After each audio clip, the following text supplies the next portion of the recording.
बिस्मिल्लाहिर्रहमानिर्रहीम। अस्सलामु अलैकुम। मैं हूं फ़हीम अख्तर, एक नए व्लॉग के साथ हाज़िर खिदमत हूँ। नाज़रीन, पाकिस्तान तहरीक इंसाफ की मखसूस नशिस्तों से मुतालिक जो केस है, जिसके ऊपर नज़र-ए-सानी दायर की गई थी सुप्रीम कोर्ट की जानिब से, जो हुक्म दिया गया था फुल कोर्ट की जानिब से अक्सरियती फ़ैसले में, ये मखसूस नशिस्तें पंजाब असम्बली, खैबर पख्तूनख्वा और कौमी असम्बली समेत सिंध असम्बली में पाकिस्तान तहरीक इंसाफ को दी जाएँ। उस फैसले के ऊपर अभी तक अमल दरामद नहीं हुआ और लगभग इस फैसले के आने के तकरीबन आप यूँ कह सकते हैं कि 10 महीने के बाद ये अब case supreme court of Pakistan के आइनी बेंच के सामने जो है वो मुकर्रर किया गया है।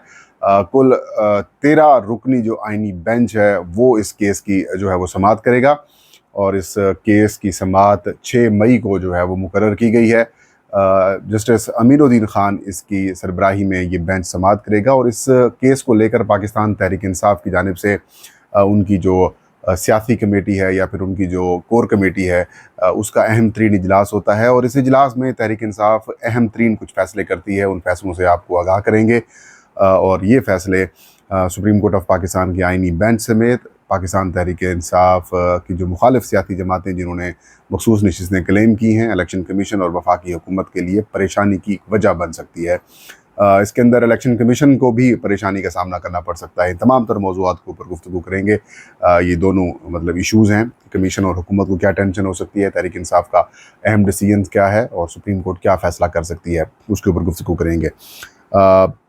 तकरीबन जुलाई 2024 में पाकिस्तान तहरीक इंसाफ को ये मखसूस नशिस्तें देने का हुक्म दिया था सुप्रीम कोर्ट ऑफ पाकिस्तान की फुल कोर्ट ने। जस्टिस मंसूर अली शाह जो कि मुस्तकबिल के चीफ जस्टिस उन्होंने बनना था, लेकिन इस फैसले को लेकर वो चीफ जस्टिस ऑफ पाकिस्तान नहीं बन सके। उन्होंने अपनी ज़मीर की आवाज़ सुनी, उन्होंने इंसाफ, कानून और आइन की जो रूह है उसके मुताबिक फ़ैसला किया। उनका साथ दिया जस्टिस अतर मिनल्ला ने, जस्टिस मुनीब ने, जस्टिस आयशा मलिक ने और दीगर जजेज़ ने और 8-5 के अक्सरियत से सुप्रीम कोर्ट ऑफ पाकिस्तान की जो फुल कोर्ट है उसने ये मखसूस नशिस्तें पाकिस्तान तहरीक इंसाफ को देने का हुक्म किया।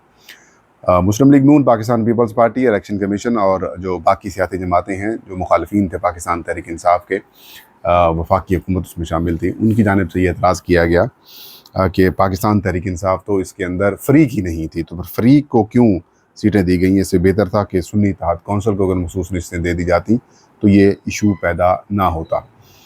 अगर थोड़ा सा टेक्निकली देखें तो ये बात किसी हद तक दुरुस्त लगती है, लेकिन बात अगर आप आइन की रूह के ऊपर जाएं, जमहूरियत की रूह के ऊपर जाएं, तो ये सीटें पाकिस्तान तहरीक इंसाफ को देना बनती हैं।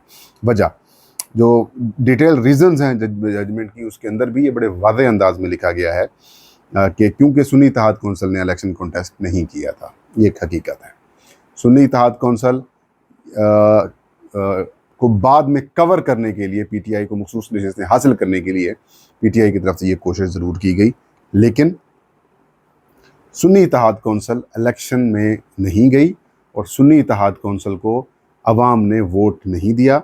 लिहाजा जो रिप्रेजेंटेशन है, अवामी रिप्रेजेंटेशन है, वो पाकिस्तान तहरीक इंसाफ की है। ये तो इसमें तो कैटेगोरिकली कोई शक नहीं है। जस्टिस अतर मिनल्ला ने भी ये सवालात किए थे, जस्टिस मंसूर अली शाह ने भी यही सवाल किए, जस्टिस मुनीब अख्तर ने भी यही सवाल किए, जस्टिस आयशा मलिक ने भी यही सवाल किए जब मैराथन किस्म की हेयरिंग्स हुआ करती थी और पाकिस्तान की अदालती तारीख के आप यूँ कह सकते हैं कि जो एक स्याह किरदार थे फ़ायज़ ईसा साहब चीफ जस्टिस थे, वो उनकी सरबराही में ये समाअत जब हुआ करती थी तो इलेक्शन कमीशन ऑफ पाकिस्तान से ये सवाल किया गया बेंच की जानिब से सुप्रीम कोर्ट के कि ये बताइए कि इतनी ज़्यादा तादाद में आज़ाद उम्मीदवार कैसे आ गए। क्या वो आज़ाद उम्मीदवार वाकई इंडिपेंडेंट उम्मीदवार थे या फिर वो पाकिस्तान तहरीक इंसाफ की उनको टिकटें थी और आपने उनको आज़ाद डिक्लेयर कर दिया सुप्रीम कोर्ट ऑफ पाकिस्तान और काजी फ़ायज़ ईसा के एक जजमेंट की वजह से। तो इलेक्शन कमीशन ऑफ पाकिस्तान कहता था कि ये पीटीआई के बैक्ड कैंडिडेट थे पाकिस्तान तहरीक इंसाफ की, मतलब वो दबे लफ्ज़ों में इलेक्शन कमीशन ने ये कहा, लेकिन ये टेक्निकली वो कहते थे कानून के मुताबिक ये इंडिपेंडेंट है और ये किसी सियासी जमात में नहीं जा सकते। तो फिर सुप्रीम कोर्ट ऑफ पाकिस्तान के उन 8 जजेज़ ने कहा कि अवामी रिप्रेजेंटेशन, ख़वातीन की नुमाइंदगी उनकी होगी जिनको करोड़ों वोट मिले हुए हैं, जिनको ये लाखों वोट मिले हुए हैं, और अगर ये वोट इनकी सोच को मिला हुआ है तो इनकी सोच की ही नुमाइंदगी पार्लिमान के अंदर होनी चाहिए। फिर एक लॉजिकली सवाल भी उठाया गया था, आई थिंक जो पाकिस्तान तहरीक इंसाफ के वकील थे, उन्होंने भी ये कहा था कि सिंपल बात यह है कि अगर पूरी पार्लिमान आज़ाद उम्मीदवारों की आ जाती है तो क्या मखसूस नशिस्तें खाली रहेंगी? तो जवाब मिला था जी खाली रहेंगी, क्योंकि टेक्निकली आप उसको नहीं फिल कर सकते, किसी सियासी जमात में उनको जाना पड़ेगा। तो बात बड़ी सिंपल सी थी कि एक एक सीट के ऊपर आप 3-3 मखसूस नशिस्तें नहीं दे सकते, 2-2 सीटों के ऊपर आप 2-2 3-3 मखसूस नशिस्तें नहीं दे सकते। लिहाजा जो रिप्रेजेंटेशन है वो अवामी ख़वातीन की अक़लियतों की रिप्रेजेंटेशन पीटीआई के लिए है और पीटीआई को सीटें मिलनी चाहिए। इलेक्शन कमीशन ऑफ पाकिस्तान को हुक्म दिया गया कि जिन लोगों ने अपने ऐसे एफिडेविट्स दोबारा जमा करवाए, पहले जमा करवाए थे, उनकी जगह पर इनको दोबारा मौका दिया जाए, उनको जमा कराया जाएगा। और फिर एक खेल खेला गया, लोगों को अगवा किया गया, लोगों को तंग करना शुरू कर दिया गया, उनसे जाली किस्म के एफिडेविट्स जो हैं वो जमा करवाए गए। तो खैर तमाम ने जमा करवा दिए और उनकी स्क्रूटनी भी मुकम्मल हो गई, लेकिन इलेक्शन कमीशन ऑफ पाकिस्तान ने मखसूस नशिस्तें तहरीक इंसाफ को नहीं दी। सुप्रीम कोर्ट ऑफ पाकिस्तान की कई दफ़ा डिटेल जजमेंट में भी हुक्म दिया गया। बाद में एक और केस में इनको इन चैम्बर आप यूँ कह सकते हैं कि इम्प्लीमेंटेशन जो हुई, तो उसके अंदर भी यही हुक्म दिया गया, वो भी इम्प्लीमेंटेशन नहीं की गई। और फिर पाकिस्तान तहरीक इंसाफ के 2-3 मुख्तलिफ इजलास होते हैं, उन इजलासों के अंदर भी प्लान यही बना लिया गया कि मखसूस नशिस्तें दोबारा पाकिस्तान तहरीक इंसाफ को नहीं बल्कि मुस्लिम लीग नून, पाकिस्तान पीपल्स पार्टी, जमीयत उलमा इस्लाम, MQM पाकिस्तान, इस्तेकाम पाकिस्तान पार्टी, काफ लीग को जो है वो ये सीटें दी जाएंगी। लेकिन अचानक ये काम रोक दिया गया। फिर इलेक्शन कमीशन ऑफ पाकिस्तान ने सुप्रीम कोर्ट ऑफ पाकिस्तान में इंट्रा कोर्ट अपील दायर की। इस दौरान 26वीं आईनी तरमीम हुई। मुस्लिम लीग नून की तरफ से, पाकिस्तान पीपल्स पार्टी की तरफ से, MQM की तरफ से, जमात काफ लीग की तरफ से, IPP की तरफ से भी ये दरखास्तें सुप्रीम कोर्ट ऑफ पाकिस्तान में जमा करा दी गई। और फिर ये मामला लटक गया और अब जाकर जैसे ही पाक इंडिया तनाव शुरू होता है, इस तनाव की सूरत हाल में पार्लियामान से ये बातें आती हैं कि इमरान खान को बाहर निकाला जाए, इमरान खान के साथ जो ऑल पार्टीज़ कॉन्फ्रेंस है वो बुलाई जाए और उसमें पाकिस्तान में यूनिटी इत्तेहाद पैदा करने के लिए कोशिशें की जाएँ। फिर सुप्रीम कोर्ट ऑफ पाकिस्तान के जन्म से काज लिस्ट जारी होती है और काज लिस्ट के अंदर ये बात कही जाती है कि सुप्रीम कोर्ट ऑफ पाकिस्तान की जो आइनी बेंच है, उनके जो 13 जज हैं वो 6 मई को इस केस की समाअत करेंगे। अब इस केस की समाअत होगी, 13 रुकनी बेंच है और जस्टिस अमीनुद्दीन साहब की सरबराही में ये बेंच बनाया गया है। इस बेंच में जमाल मंदोखेल साहब भी शामिल हैं। इस बेंच में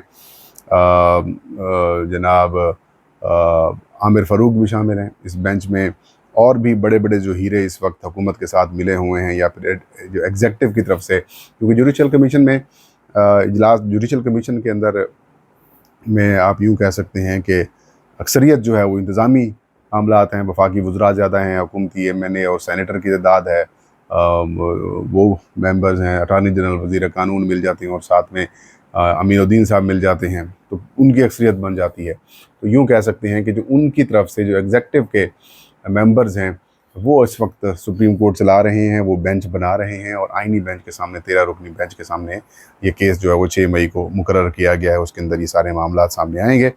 पाकिस्तान तहरीक इंसाफ को ज़ाहिर है इस मामले के अंदर फ़रीक है, नोटिस किए गए हैं। पाकिस्तान तहरीक इंसाफ की कोर कमेटी और सियासी कमेटी का गुज़श्ता रात इजलास होता है और इस इजलास में पाकिस्तान तहरीक इंसाफ की जानिब से एक इंटरेस्टिंग किस्म के डिसीजन किए जाते हैं।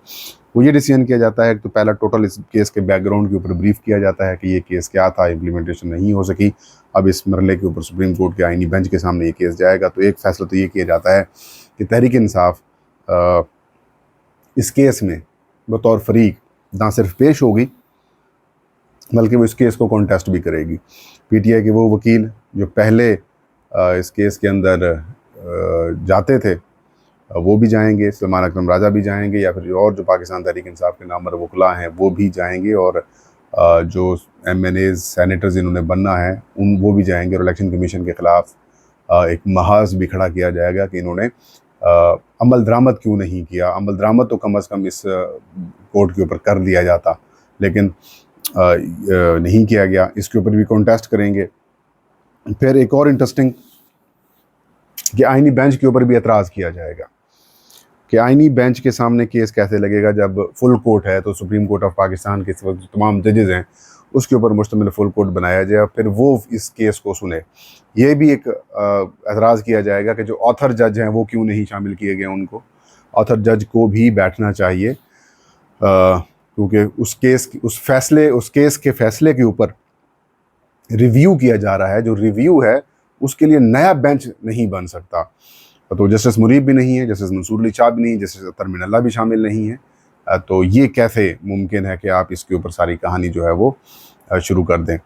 इसके अलावा एक और एतराज़ ये किया जाएगा कि जो फुल कोर्ट क्यों नहीं बिठाया गया, वो बैठे, आईनी बेंच कैसे सुन सकती है, जो बेंच पहले बना था उसको रेगुलर बेंच को ही सुनना चाहिए। तो इस किस्म के जो एतराज़ात हैं वो किए जाएंगे और इससे हुकूमत को भी परेशानी होगी, इससे आईनी बेंच के मेंबरान को भी परेशानी होगी और इलेक्शन कमीशन के ऊपर भी एक सवाल उठाएंगे कि इलेक्शन कमीशन अगर एक इदारा था, है, आईनी इदारा है, काजी साहब बड़ा आईनी इदारा है, तो फिर आइन के ऊपर अमल दरामद क्यों नहीं किया, फिर सुप्रीम कोर्ट ऑफ पाकिस्तान के फैसले के ऊपर अमल दरामद क्यों नहीं किया। अमल दरामद कर लेते, बाद में बेशक रिव्यू की तरफ चले जाते, तो इस दौरान इन्होंने अपनी अथॉरिटी शो की और आइन की खिलाफ वर्जी की, लिहाजा इनके खिलाफ कार्रवाई की भी मामला जो है वो पीटीआई की तरफ चलाए। तो एक बड़ा इंटरेस्टिंग किस्म का फेज़ वक्त शुरू होने वाला है, जिसमें बहुत सारी चीज़ें खुलकर सामने आएंगी, कुछ लोग एक्सपोज भी होंगे। तो एक इंटरेस्टिंग किस्म का जो एक समात है वो आपको चंद दिन तक सुप्रीम कोर्ट ऑफ पाकिस्तान से खबरें आना शुरू हो जाएंगी। तो ये था आज का वीडियो। मुझे इजाज़त दीजिए। अल्लाह हम सबको आमीन।